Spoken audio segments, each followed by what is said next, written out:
আমি দেখছিলাম যে আজ যখন সংস্কার নির্বাচন এই বিষয়গুলো নিয়ে আলোচনা হচ্ছে, কোনো একটি কারণে আপনাদের দল আজ যে কারণে সোশ্যাল মিডিয়াতে আলোচনায় এসেছে সেটি হচ্ছে আপনাদের একজন সিনিয়র যুগ্ম মুখ্য সমন্বয়ক তিনি বলেছেন যে তিনি যে গাড়িটি ব্যবহার করছেন সেটি তাকে দিয়েছেন জামায়াতপন্থী একজন ব্যবসায়ী। এটি আজকে সারাদিন আমি দেখলাম যে ফেসবুকে ঘুরে ঘুরে এই বিষয়টি প্রচারণা পাচ্ছে।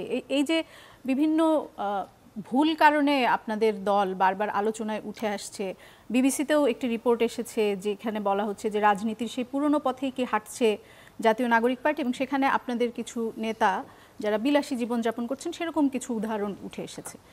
এই বিষয়টি নিয়ে কি আপনারা বিব্রত? আপনাদের দল কি ভাবছে আসলে এই বিষয়টি নিয়ে? ধন্যবাদ আপনাকে এবং যারা দেখছেন তাদের শুভেচ্ছা, আমার সহ আলোচকদের শুভেচ্ছা। দেখুন, একটা রাজনৈতিক দল আমরা গঠন করেছি গত 2 মাস হলো মোটে। তো আমাদের আসলে এখানে নানান ধরনের মানুষ নিয়ে আসলে এই রাজনৈতিক দলটি, এবং আপনি যেরকম দেখবেন যে জুলাই আন্দোলনের সময়কার একদম যাদের আমরা বারবার করে দেখেছি এবং নানান ধরনের রিস্ক নিতে দেখেছি এবং গুলির মুখে দাঁড়াতে দেখেছি এবং নেতৃত্ব স্থানীয় জায়গায় দেখেছি, তারা যেমন আছেন, এবং গত 8-10 বছর ধরে যারা ছাত্র রাজনীতির সাথে জড়িত এবং বিভিন্নভাবে যাদের নেতৃত্ব আসলে পরীক্ষিত, আমি যদি বলি যে ফ্যাসিস্ট মানে অ্যান্টি ফ্যাসিস্ট মুভমেন্টের ফলে আর কি যাদেরকে আমরা পরিচিত, তাদের সবাইকে নিয়ে আসলে আমাদের রাজনৈতিক দলটি।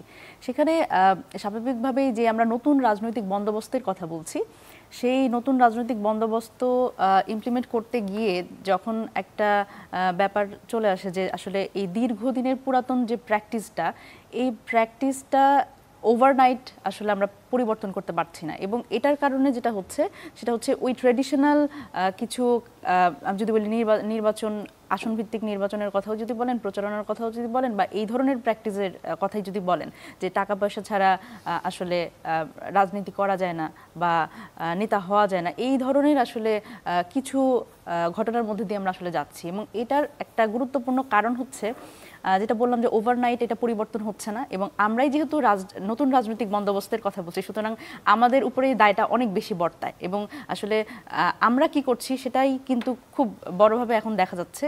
কিন্তু এই আসলে একটা যে পুরাতন রাজনৈতিক বলয়ের মধ্যে থেকে নতুন রাজনৈতিক বন্দোবস্তের কথা যে আমরা বলছি, এটার প্রচেষ্টা কিন্তু অব্যাহত আছে। তবে এই জায়গাতে স্বাভাবিকভাবেই এই ধরনের প্রচেষ্টা কি কিছুটা হোঁচট খাচ্ছে কিনা?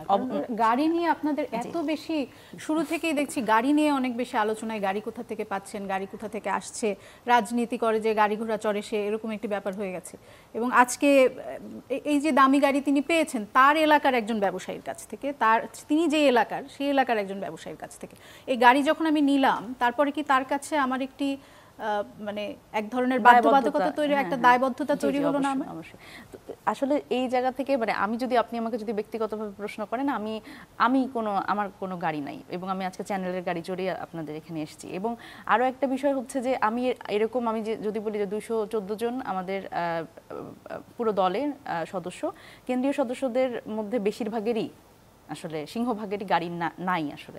তো সেই জায়গা থেকে গুটি কয়েকের যদি আসলে এই ধরনের অভিযোগ আছে তাদের বিরুদ্ধে, তো সেই জায়গা থেকে কিন্তু সাংগঠনিকভাবে আমাদের কিন্তু আমাদের শৃঙ্খলা কমিটি হয়েছে, আমরা কিন্তু তাদের আসলে জবাবদিহিতার আওতায় আনছি। এবং আপনি জেনে থাকবেন যে গতকাল এবং গত পরশু আমাদের কিন্তু 2 জন এই ধরনের আসলে অভিযোগ যাদের বিরুদ্ধে আছে, তাদের নিয়ে তো স্বাভাবিকভাবেই দল বিব্রত হবে। কারণ দেখেন, এই যে একটা রাজনৈতিক সংস্কৃতির পরিবর্তন আমরা বাংলাদেশে দেখতে চাই, সেই পুরাতন রাজনীতির বিষয়গুলো আমরা আসলে যেগুলো আমরা সমালোচনা করছি, যাওয়ার আগে যদি এই পরিস্থিতি তৈরি হয় তাহলে ক্ষমতায় যাওয়ার পরে কি হবে সেটি নিয়েও আসলে মানুষের মধ্যে এক ধরনের অনিশ্চয়তা তৈরি হয়।